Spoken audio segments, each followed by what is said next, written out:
Bonjour à tous, il est 7h30, nous sommes le lundi 28 janvier. Ravi de vous retrouver en ce début de semaine. Bon réveil, tout de suite l'actualité de ce début de semaine avec le sport pour débuter puisque le LOSC se déplaçait hier soir au Parc des Princes. Et puis juste après, les prévisions météo d'Adrien Lannoy pour ce lundi 28 janvier. Prévisions météo jusqu'à mercredi. Restez avec nous.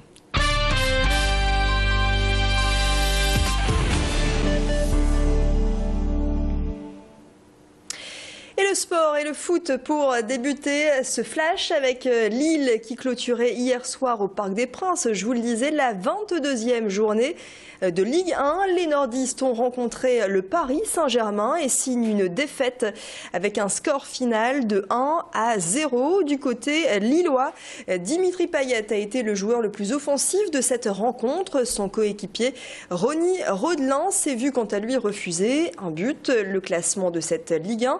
À la fin de cette 22e journée, Lille recule, le LOSC est 11e avec 30 points. Dans le reste de l'actu, retour sur ce déplacement, celui de François Hollande. C'était vendredi soir à Lille Grand Palais. Le chef de l'État a clôturé le congrès de l'Union interfédérale des œuvres et organismes privés non lucratifs, sanitaires et sociaux. Une union qui défend et valorise le secteur non lucratif de la solidarité depuis plus de 60 ans. Elle défend des associations dans le domaine de la santé, du handicap, de l'enfance ou encore de l'insertion professionnelle. François Hollande a abordé principalement 3 points, la pauvreté, le vieillissement de la population ou encore le handicap. Nous avons d'abord la scolarisation des enfants handicapés, qui est un devoir. Dès la rentrée 2012, nous avons créé 1500 nouveaux postes d'accompagnateurs de vie scolaire. Et nous veillerons à ce que la formation puisse leur être apportée. Parce que ces personnels font un travail très difficile. Et souvent, ce sont des personnels qui ont été recrutés par des contrats aidés et qui restent en moyenne 1 an pour effectuer ce service. Et François Hollande a précisé que la réforme de la dépendance serait prête avant la fin de l'année. Pour son financement, des solutions seront trouvées en concertation avec les associations. Retour au sport avec du basket cette fois car le LMBC affrontait les joueurs du JSA Bordeaux vendredi soir dans le cadre de la 20e journée de Pro B. Victoire sur le fil du Lille Métropole Basket Club après un panier marqué à la dernière seconde par le numéro 8 Jason Seegers. 5 minutes de prolongation auront été nécessaires pour départager les deux équipes. Score final 89-87. Un soulagement pour l'entraîneur. Stressant, c'est un grand soulagement parce que je pense qu'on a joué un petit peu avec le feu défensivement à un moment donné où on avait l'écart à chaque fois. Il revenait et puis bon, la prolongation, on peut empoigner bêtement. Mais je pense que bon, quand on gagne comme ça à la fin aussi, c'est une joie intense pour nous. Et puis moralement, c'est gagner qui est l'essentiel aussi. Gagner un match comme ça, au niveau moral, ça peut être bien. Et donc, bon, même si c'était difficile, à la fin, il y a la victoire. L'équipe de Bordeaux joue son va-tout, on gagne le match ce soir. Bon, il faut continuer à avancer. Cette association à présent très active depuis sa création il y a 1 an, créée par une maman, Joëlle Lelouch, le défi de Fortuné. C'est le nom de cette association créée par cette mère de famille depuis la mort de sa fille de 9 ans suite à une tumeur du tronc cérébral.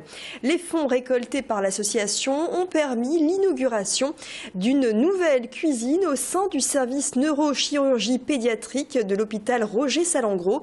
Un espace ludique inauguré en présence de toute l'équipe médicale. Un projet qui va améliorer le quotidien des malades du cancer de cette unité.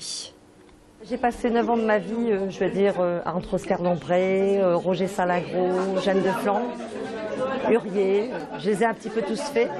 Et donc j'ai pris conscience pendant 9 ans, je vais dire, qu'il y avait un réel problème dans les hôpitaux au point de vue ludique. Et le ludique pour les enfants, il faut savoir que c'est 50% voire 70% de guérison dans la maladie.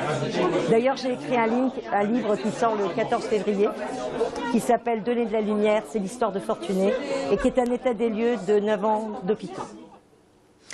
Vous le savez, sur Grand Lille TV, on vous fait découvrir des portraits d'habitants de la métropole lilloise, portraits de passionnés, de sportifs ou encore de militants. Cette fois, place à un métier manuel. On va suivre le travail de ce réparateur d'instruments de musique.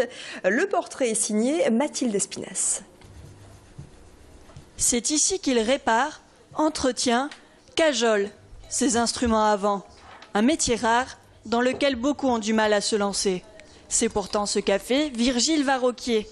Une fois son diplôme en poche, il décide de s'installer et ouvre en janvier 2012 l'atelier de Faust. Une envie de longue date. Depuis, je vais pas dire depuis tout petit, mais en tout cas là, depuis quelques années, c'est vraiment super de pouvoir évoluer dans ce milieu, quoi, vraiment. Dans cet atelier sans prétention, se succèdent les instruments.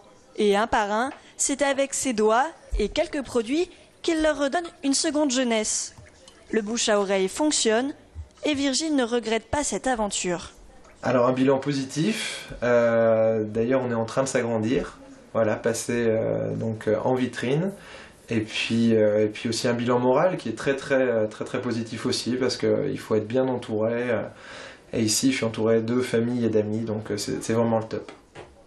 Prochain projet, l'installation dans une nouvelle salle, plus grande, histoire de montrer que cette aventure, ce n'était pas du vent. Il est 7h passées de 36 minutes. Tout de suite, les prévisions météo de ce lundi avec Adrien Lannoy. Bon réveil.